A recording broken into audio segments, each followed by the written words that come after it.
साथियों नमस्कार, स्वागत आप सबों का। बिहार एसटीईटी को लेकर के विगत 2-3 दिनों से पटना में अभ्यर्थी लगातार आंदोलनरत हैं। अभ्यर्थियों में कई प्रकार के संशय की स्थिति है। उनका जो ज्वलंत प्रश्न है, उन प्रश्नों को लेकर के अभ्यर्थी गुमराह भी उसी प्रकार से कर रहे हैं और हो भी रहे हैं। प्रश्न यह है कि मेरिट कॉलम को हटाया जाए, परंतु दूसरा प्रश्न यह भी उत्पन्न होता है कि उस मेरिट कॉलम से फ़ायदा किसको है। तीसरा प्रश्न, बहाली क्या सिर्फ मेरिट की होगी? क्वालिफाई क्या बाहर हो जाएंगे? ये लगातार शंकाएं जो हैं अभ्यर्थियों के मन में हैं। क्या गवर्नमेंट कोई खेल खेल रही है? इन सारे बिंदु को स्पष्ट करने से पहले आपसे हम एक रिक्वेस्ट करते हैं। ये बिल्कुल सही बात है कि गवर्नमेंट की जो पॉलिसी रही है उस पर यकीन कर पाना मुश्किल है, परंतु आपको कुछ टेक्निकल पॉइंट ऑफ व्यू को भी ध्यान में रखना चाहिए।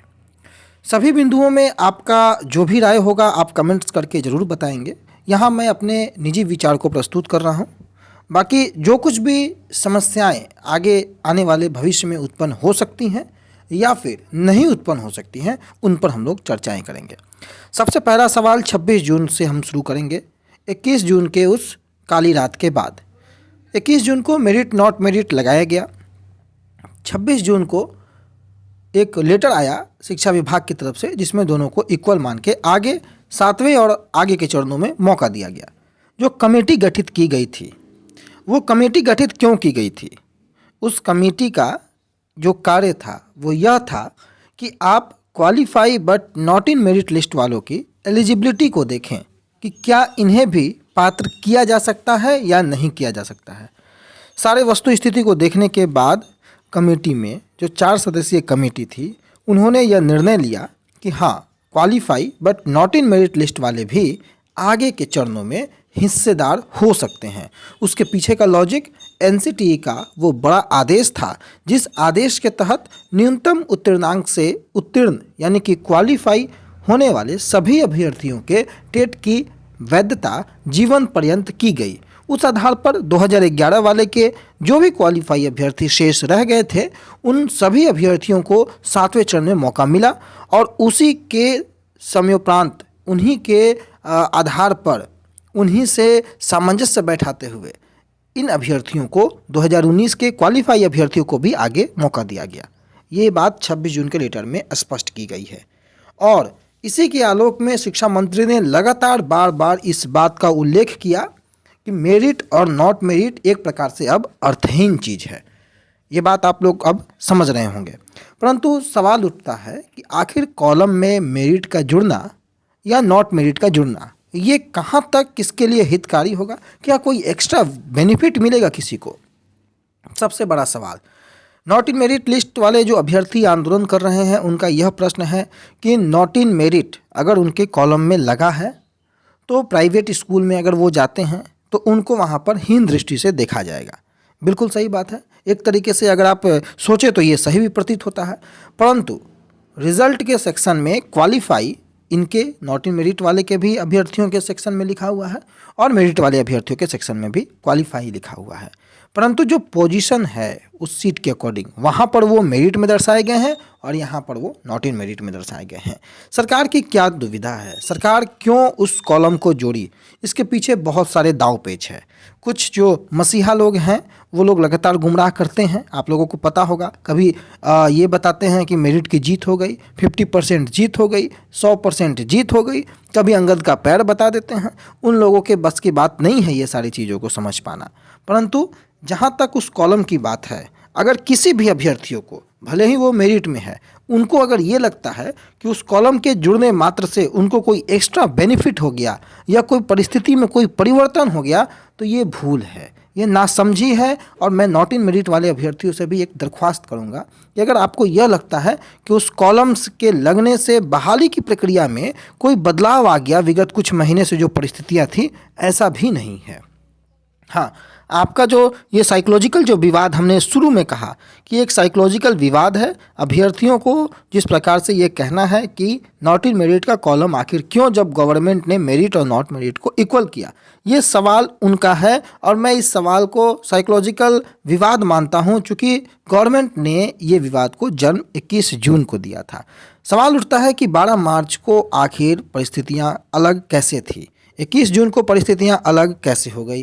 12 मार्च को अगर सीट से बराबर अभ्यर्थियों को क्वालिफाई करना था तो सवाल यही उठता है कि सीट से ज़्यादा अभ्यर्थी क्वालिफाई कैसे हो गए, गलती किसकी थी और उस गलती का खामियाजा अभ्यर्थी क्यों भुगते। दूसरी महत्वपूर्ण बात कि अगर अभ्यर्थियों को क्वालिफाई और डिसक्वालीफाई ही लिखना था तो 12 मार्च को ही अभ्यर्थियों को डिसक्वालीफाई लिख देना चाहिए था। आखिर आपने डिसक्वालीफाई अभ्यर्थियों को क्वालिफाई कैसे लिखा? इन्हीं सारे प्रश्नों के साथ अभ्यर्थी परेशान होते हैं। परंतु क्या बहाली सिर्फ मेरिट की होगी? सिर्फ उस कॉलम लग जाने से क्या बहाली अब मेरिट की होगी? क्या क्वालिफाई अभ्यर्थी अब बाहर हो जाएंगे? सबसे बड़ा ज्वलंत सवाल है। परंतु प्रक्रिया जो अभी चलने वाली है, कहीं से कोई ऐसी खबरें नहीं है, कोई बदलाव नहीं है कि आप केवल क्वालिफाई हैं इस कारण से आप बाहर हो जाएंगे और वो मेरिट में हैं इस कारण से वो अंदर हो जाएंगे। दूसरी महत्वपूर्ण बात कि 7वें चरण में चयन की प्रक्रिया में क्या बदलाव होगा, ये अभी जब होगा तब हम चर्चा करेंगे। परंतु अभी जो भी नियमावली कहती है कि बीए डिवाइडेड बाई 2 के आधार पर होगा। कई अभ्यर्थियों का ये दावा है कि इसमें बदलाव हो रहा है, तो जब तक बदलाव नहीं हो जाता है तब तक जो लिखित एविडेंस हमारे पास है हम उसी एविडेंस के आधार पर बात कर रहे हैं। तो बीए डिवाइडेड बाई 2 जो नियोजन इकाई में जो प्रक्रियाएँ जाएंगी उसमें मेरिट वाले अभ्यर्थी भी जाएंगे, क्वालिफाई अभ्यर्थी जो so called not in merit के हैं वो भी आगे पहुंचेंगे। उसके बाद उन दोनों के अंकों को, शैक्षणिक अंकों को जोड़ा जाएगा, डिवाइडेड बाई 2 किया जाएगा। उस आधार पर एक मेरिट जो बनेगा, जो नियोजन इकाई बनेगा, वही नियुक्ति की मेरिट कहलाएगी। शिक्षा मंत्री ने कई बार इस बात को स्पष्ट भी किया है। ये जो मेरिट बना था पात्रता का मेरिट था, नियुक्ति का मेरिट नहीं था। अगर किन्हीं को भी ये भ्रम अभी तक है कि इसी मेरिट के आधार पर अगर बहाली हो जानी है तो ये बात नहीं है। इस मेरिट के आधार पर बहाली नहीं होने वाली है। चाहे आप लाख आंदोलन कर ले, लाख कोशिश कर ले कि इसी मेरिट के आधार पर बहाली कर ले, तो ये मुमकिन नहीं है। ये वैसा मेरिट है जो बिना डॉक्यूमेंट वेरिफिकेशन के बनाया गया है। ये वैसा मेरिट है जो बिना सीटों की संख्या उपलब्ध कराए बिना बनाया गया है। ये वैसा मेरिट है जो पात्रता परीक्षा में नॉर्मलाइजेशन के बाद बनाया गया है। तो अब इन सारे मुद्दों पर हमने चर्चा कर रखा है। तो जो क्वालिफाई अभ्यर्थी हैं टेक्निकली उन्हें परेशान होने की ज़रूरत नहीं है। आपको आगे आने वाले चरणों में मौका लेने से कोई नहीं रोक सकता है। दूसरी महत्वपूर्ण बात, क्या आप बाहर हो जाएंगे? कौन सी ऐसी ताकत है जो आपकी एलिजिबिलिटी को ख़त्म कर देगी? समझने की योग्य बातें हैं। हाँ, आपका भी प्रश्न जायज़ है। जो क्वालिफाई अभ्यर्थियों का प्रदर्शन है उनका भी प्रश्न एक दृष्टिकोण से जायज़ है कि उन्हें सरकार पर विश्वास नहीं है, और इस विश्वास को मैं तो कम से कम नहीं ही दिला सकता हूं, क्योंकि गवर्नमेंट ने उनसे वादा किया था शायद, जैसा कि सुनने में आता है कि आपके कॉलम में मेरिट नॉट मेरिट का जिक्र नहीं रहेगा। परंतु जहाँ तक मेरी समझ है, मैं सारी चीज़ों से आप लोगों को अवगत कराते रहता हूँ, और उस कॉलम को नहीं रखने का जब बात अधिकारी या मंत्री महोदय ने आपसे कहा और जब वो कॉलम था तब आप लोगों ने अपना रोष व्यक्त किया। इस बात से भी मैं सहमत हूं कि आप लोगों के साथ विश्वासघात की स्थिति उत्पन्न हुई। परंतु इस साइकोलॉजिकल विवाद को अब टेक्निकली समझने की आवश्यकता है और परेशान होने की कहीं भी आवश्यकता नहीं है। किसी भी परिस्थिति में अभ्यर्थियों को घबराने की आवश्यकता नहीं है। बदलाव परिस्थिति में कहीं भी नहीं हुआ है। मेरिट वाले अभ्यर्थियों को 0% भी 0.001% भी एक्स्ट्रा बेनिफिट अभी तक नहीं मिलता नजर आया है। जो परिस्थितियां 26 जून को थीं वही परिस्थिति अभी तक विद्यमान है, उसमें बदलाव नहीं हुआ है। एक बात आप ध्यान रखें, कोई बदलाव जब मैं ये वीडियो क्रिएट कर रहा हूँ तब तक नहीं हुआ है। आगे चयन की प्रक्रिया में क्या बदलाव होगा, ये भविष्य, ये संभावनाओं का खेल है। उस बदलाव के होने तक हमें इंतजार करना होगा। परंतु 26 जून का लेटर अगर कोई हल्के में ले रहा है तो उस लेटर को हल्के में ना ले। हमने बताया है कि जिस तरीके से अंगद का पैर ये मेरिट का कॉलम लोग मानते हैं, तो वो पूरी अंगद है 26 जून का लेटर। तो आप समझ लें कि 26 जून के लेटर को हटा पाना कितना मुश्किल होगा। इसलिए भ्रमाने वाले लोग, जो लोग भ्रम में उनके आते हैं उन्हें ही भरमाइए। जो लोग आपके भ्रम में नहीं आ सकते हैं उन्हें तो भरमाने का कम से कम प्रयास ना करें। उम्मीद होगा कि इस वीडियो के बाद अभ्यर्थी जो लगातार प्रश्न चिन्ह उठा रहे हैं, थोड़ा सा उन्हें राहत मिला होगा।